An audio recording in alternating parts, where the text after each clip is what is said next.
Please understand this.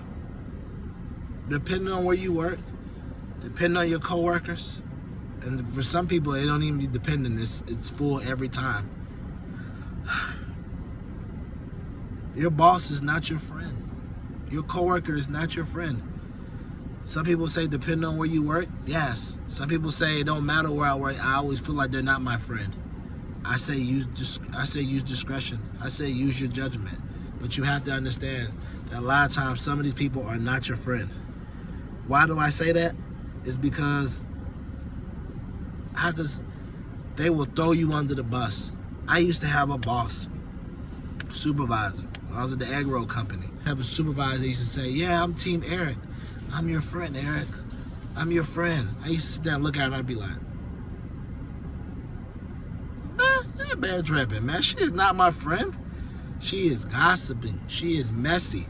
She is not my friend. Yeah, Eric, we can get you to come in. You'll do this position, and then we'll work you up to doing other marketing and other things like that. No. Lied. Didn't put me on no progress to do no marketing. Had me working and doing two people's jobs that even after I left or they let me go because I didn't want to get involved in the gossip, they ended up having another person do my job. I had two people do my job because it was that much work that I was doing on my own and making sure it was correct. But she just kept going on, I'm your friend, Eric. I'm here for you. You need something, I'm here for you. She was not my friend. And don't you be fooled by that. They will sit there and tell you they're your friend. Your supervisor will tell you that. Your coworker will tell you that. That's why I said you got to use discretion.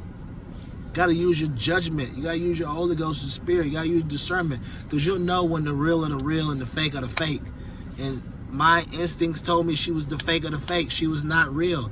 She was not trying to help me. She was not trying to evolve me or help develop me. She was all about being in a mess, and she was all about trying to get whatever she can get out of me when things didn't go her way, throwing me under the bus.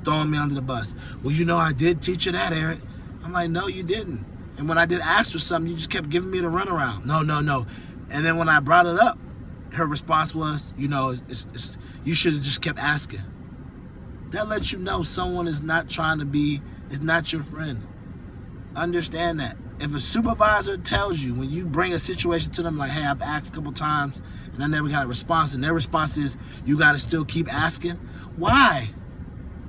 Why, Sway? Why do I have to keep asking a question and not getting an answer? Why? If I ask 3 or 4 times and you keep giving me the runaround, what makes you think I'm going to keep asking? Now it's on you to do it. So don't get all up in the 60-day review and act brand new and be like, well, you should have just kept on asking. No, that's your job. You're the supervisor. You should have been like, all right, he's asking. Nah, but you're right. It was my fault because I should have did like other jobs. I should have put it in writing and email, and then it would have been back yourself. So you got to CYA, cover yourself. Some of y'all be like, hey, you sent an email? Can't even remember if I did or not, but I should have did more of that. Certain jobs will try to get you and fool you because they're small that you don't have to. You go to certain corporate companies, you think that. Some small jobs, you're like, oh, it won't be like that. Especially when you walk into a job and the first thing they tell you when you first walk in that this is a Christian-based company. This is a Christian-based company. The only time that we had Christ in the building was when I worked, and then other people that believed in there is when the owner was in the building. When the owner was in the building, we were all Christ gun-ho. When the owner wasn't in the building, the devil was in the building, working busy and being vigilant. Because no matter what you believed or how you try to treat other people, the devil was working with the C squad, the C executives. They were all running wild, doing devilish antics and practices on each other, talking about each other, being messy, doing all kind of stuff. Like I told my coworker, the only time God is in the building is when the CEO comes. Then he started talking about we praying and we treating this people and we treating that people good. I'm like, yeah, that's the only time we're doing this is when you're here. When we're not here, we getting chastised for doing those things. As soon as you leave, the devil is back in the building. And I say all that to say, learn how to understand who your friends and who you can rely on at work. Some of your coworkers are not your friends. I had a girl there that was an assistant. I don't even know what she did. She just ordered stuff on Amazon all day. She was the assistant. What was her name? Tiffany or something. I can't remember the girl's name. She didn't do anything. She'd be like, yeah, I'm here. She was not a friend. She was messy. How you not work in HR but no HR business? First red flag. And then many others. That's why I say use your discernment. Use your gift of judgment. Because some people that are your boss can really be your friend and be understanding to your situation and be like, man, you have something going on with your family. You got something going on with your family situation. Your mom's sick, your dad's sick, or whatever. Okay, cool, I understand. You know, you take whatever time you need. They are an understanding type of boss. But when you got a boss or a supervisor up here gossiping, chatty-pattying to everybody else about your business, that is not your friend. You got a coworker doing the same thing, not your friend. But if you got a coworker telling you, hey, man, I know you're trying to get this overtime. You know what I'm saying? Whatever you need from me, let me know. I got your back. That's somebody that's looking to be a friend. And even they ain't trying to be a friend. They at least trying to have human decency. So make sure you understand who can you deal with and who can you not deal with. Because at the end of the day, you got to be able to separate your boss and your coworkers from the friend zone and not friend zone. You need to be able to keep them at arm's length, like you guarded them. Like back in the day when you used to be able to hand check. You need to be able to keep them at arm's length. They want to, hey, well, you know, we should get, were you on social media? Nah, I ain't got that. Even if you do got that, don't add them so they can be spying on you. Nah. Hey, man, nah. Don't do none of that, man. I've seen too many people fall victim to this. Adding on your coworkers on social media. Why, Sway? Why? It's different if you don't work there no more and you add them. But while you working there, why, Sway? Then they come up to the job. Man, I saw you had a good weekend last week. Why, Sway?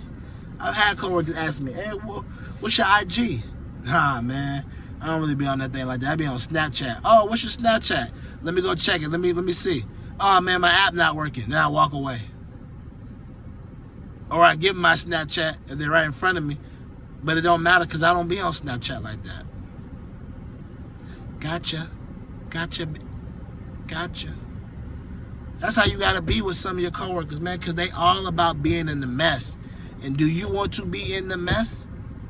Got to be able to navigate that, baby. Understanding who's a real friend and who's just a coworker or a supervisor. Now, some of y'all out there have had y'all coworkers and y'all supervisors become deep, thorough friends years later in life. And that's great. But in the beginning, you had a boundary and a wall with them. And that's how you got to be until after years and years, they've proven that they're reliable. They've proven they're not trying to throw you under the bus. They've proven that they're worth to be around you. When you at work, it's got to be no new friends. Unless you work at some job that don't matter. Like you working in like the front desk, or, you know what I'm saying, you work at some hourly job, you don't really care, you don't mind making friends, that's fine. But when you start getting the higher levels, you know, higher boundaries, higher salary, you better be very wise who you bring around you, because they can be deceptive, steal your shine, talk about you, set you up, get you fired. Seen it too many times. So many times I've seen it from my cubicle, be watching somebody, be like, yeah, Eric, Rebecca's my friend. Hey, man, hey, chill out, Janet. I think you need to chill out with Rebecca, man. I don't hear positive things. What you mean? I'm not in the mess, but I've been hearing from people that she's about mess. No, Eric, that's just you being overbearing. You don't understand. That's why you're the way you are. You don't want to be nobody's cool. Okay. 2 weeks later, man, what happened, Janet? Rebecca got me caught up in all kind of mess with the job. Yep. Now HR wants to see you. And you got to be careful nowadays, because let's just call a spade a spade. If you're black or a minority, you can't do things that some white people do. I've seen white people come to work with a knife. I've seen them come to work drunk. But let you come to work 5 minutes late, and now all of a sudden all hell has broken loose. Trust me, I know. I walked in my old job at the CPGAC 5 minutes late, all of a sudden all hell has broken loose. What is going on? Eric, you need to come to my office. What? But the white dude over there across from me and will never come here, right? And he take 2-hour lunches, and you see that. Okay, cool. But you know, Eric, all right, man. Well, I feel like you're not really listening. Okay.